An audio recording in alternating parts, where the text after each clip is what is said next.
takes it back, and here we go, the vault, and he lands on that. It's a no-footer. Nothing. He looks like he's thinking about the sticker on that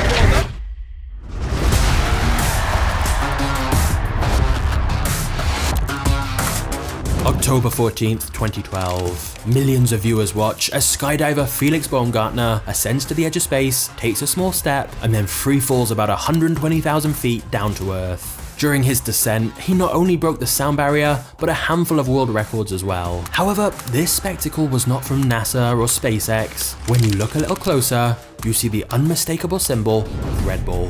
Of course, this is just one of countless examples of Red Bull's extreme and unorthodox marketing strategies. They're responsible for 10-story motorcycle jumps, snowboarding down an active volcano, not to mention owning multiple racing, football, and esports teams. So how did this simple energy drink, which started out as an obscure medicinal syrup, become not only one of the biggest disruptors in the beverage industry, but also one of the best marketed products ever? By the end of 2030, the energy drink market is estimated to be about $200 billion.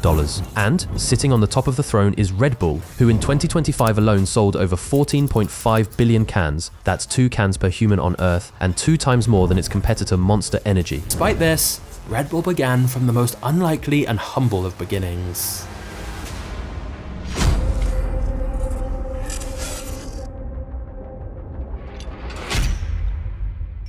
Chelio Uvidia was born in rural Thailand, and his parents were duck farmers who also sold fruit. When his parents sent him off to Bangkok to go and work with his brother as a pharmaceutical sales rep, he worked extremely hard. He was able to open his own small business, which he called TC Pharmaceutical Industries. Initially, the business was designed purely to sell medicines, such as antibiotics that he imported.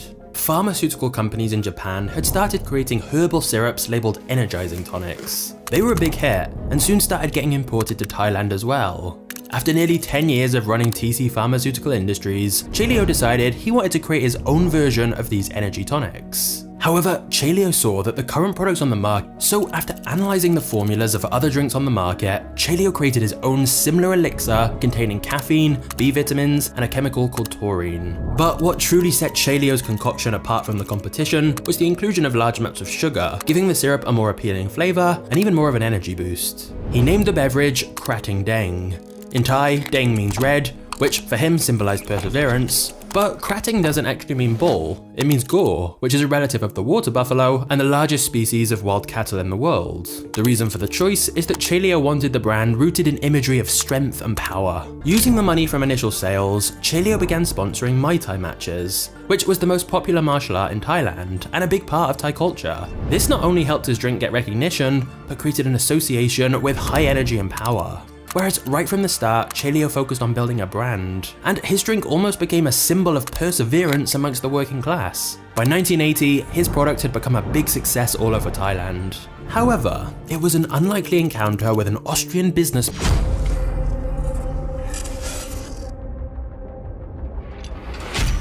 Whilst it was Chelio who first created the drink that would later become known as Red Bull, it was a man named Dietrich Mateschitz who helped the business become what it is today. Dietrich had studied world trade at the University of Commerce in Vienna. He was always known for his wild, imaginative ideas, and after graduating had worked his way up to become international marketing director of a German company called Blendax, who manufactured.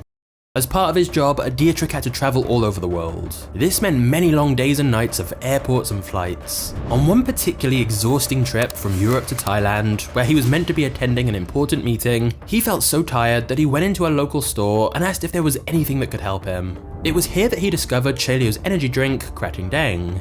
Dietrich tried it, and in just a few minutes, he not only felt more energized, he no longer had his jet lag. He became an avid drinker of the product. But at this time, it was only available in Thailand. Shortly after this, Dietrich read a newspaper that the highest taxpayer in Japan was another one of these energy drinks. This confirmed to him just how popular these products were in Asia, and yet there was nothing really like it in the West.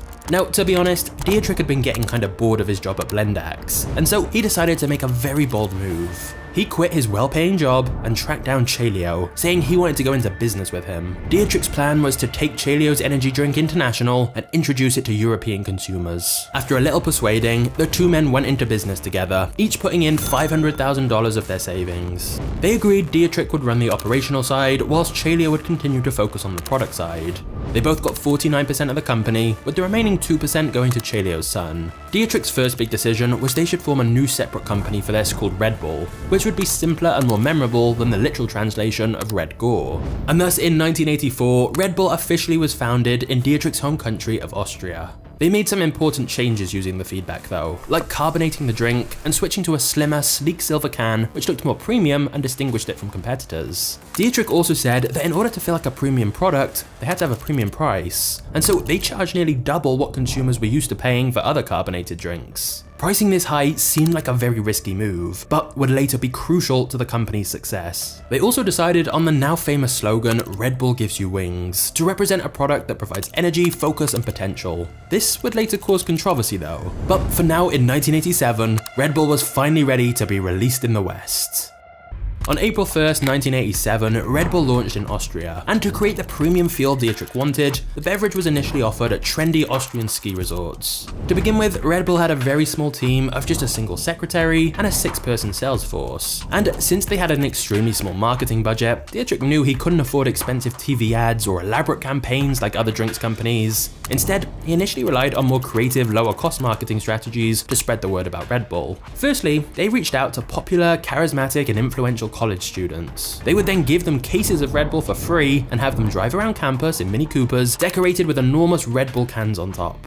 They also gave these students money to throw parties where Red Bull was given out. The idea was that these popular students would shape the buying habits of their friends and fellow students. In fact, they even started hiring attractive women to be Red Bull girls and just hand out free drinks on university campuses. Meanwhile, Red Bull salespeople, called Musketeers, offered free coolers to bars, inspiring bartenders to feature the beverage in new cocktails, which helped Red Bull become known as a mixer with alcoholic drinks. Red Bull even began leaving empty cans in bars and nightclubs so that people would constantly see the logo and be curious to try the drink themselves.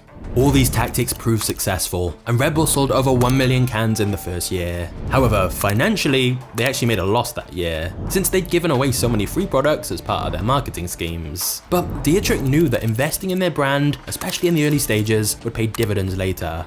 And he was right. By the second year, sales doubled to 2 million cans, and again to 4 million cans by the third year. Red Bull spread across Europe, and at one point got so popular in Germany, but they actually couldn't produce enough cans to keep up with the demand. Of course, despite the growth, competing in mainstream advertising like TV ads was still a very expensive option. But Dietrich had always loved extreme sports, and realized that very few big companies seemed to be sponsoring these events, like for example, cliff diving. Sponsoring extreme sports helped sell Red Bull as more than just an energy drink, but a lifestyle. Red Bull became associated with daredevils and high adrenaline activities.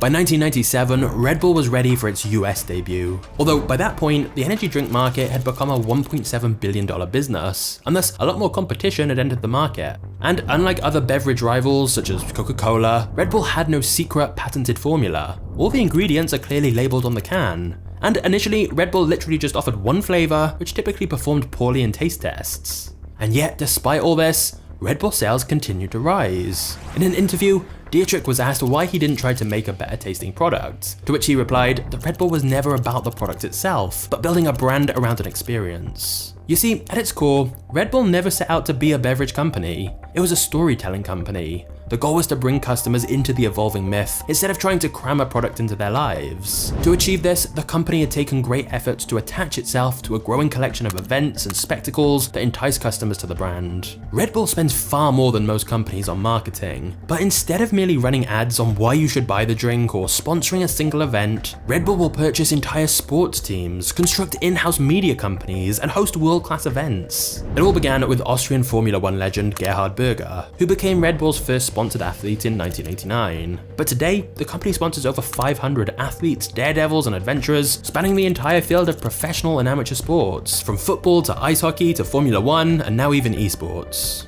Interestingly, this has actually opened up other revenue streams for the company. For example, they make money from Formula 1 prizes and sponsorships, giving them yet more money to reinvest in marketing.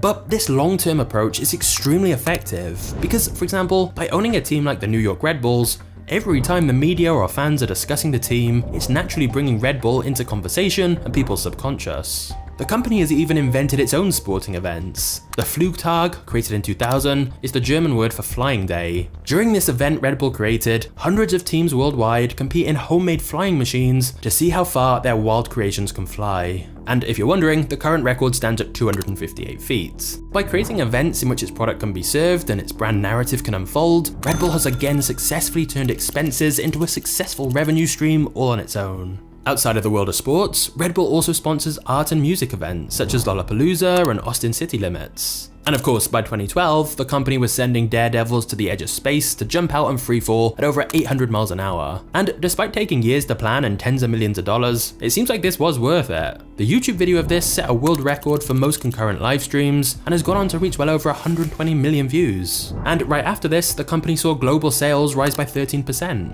When Red Bull create these memorable events or set world records, they're often talked about or watched long after they happen, providing a great steady long-term return on their investment. But here's the most interesting and unique part of Red Bull's strategy. During all of these events and spectacles the company puts on, they hardly ever refer to their drink.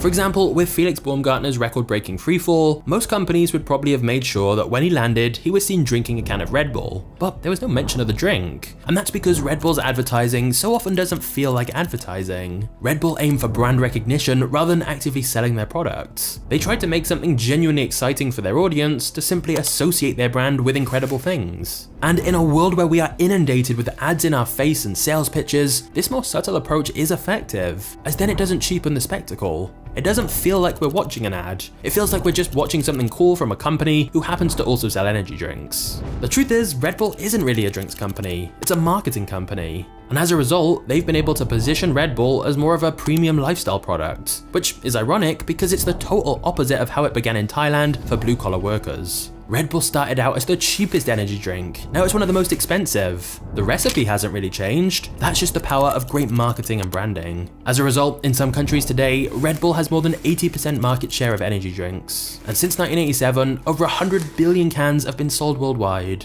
However, you don't become the #1 energy drink without a little controversy. Okay, so if you want to learn more about the struggles and stains, wait for the next one.